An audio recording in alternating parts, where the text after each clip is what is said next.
صحابه کرام رضی الله عنهم زموږ ستاسو مشران هغوی سره هېڅ اسباب نه وو، وسایل هېڅ ورسره نه وو. تاریخ یې اوچت کړه. قیصر او کسرا د هغه زمانې سپر پابرونه وو.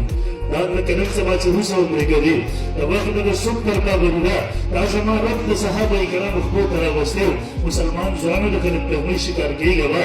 قسم دی دا د وخت مغرور کافران، دا د وخت سرزوره کافران، دا د وخت متکبر او جابر حکمرانان او کافران دې زما او ستا مشرانو صحابه کرامو ته ټیک سرزوري ورکړه. چې د هغوی تعلق د رب سره برابر و. دا قرآن یې خپل دستور او رهبر ګرځولی و.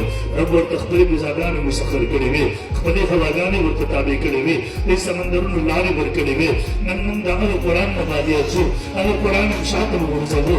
یقین وکړه نن د رب هواګانې زموږ خلاف دي، نن د رب غذاګانې زموږ دشمنې دي، نن د رب سمندرونه، نن د الله یا کبرو ته د دیار، نن د رب دا کائنات زموږ او ستاسو خلاف دي. زما او ستا پر مخ د ځمکه بوج ګرځېږي. یو دین نظم و پیر قرآن سره تعلق جوړوي انشاءالله العزیز.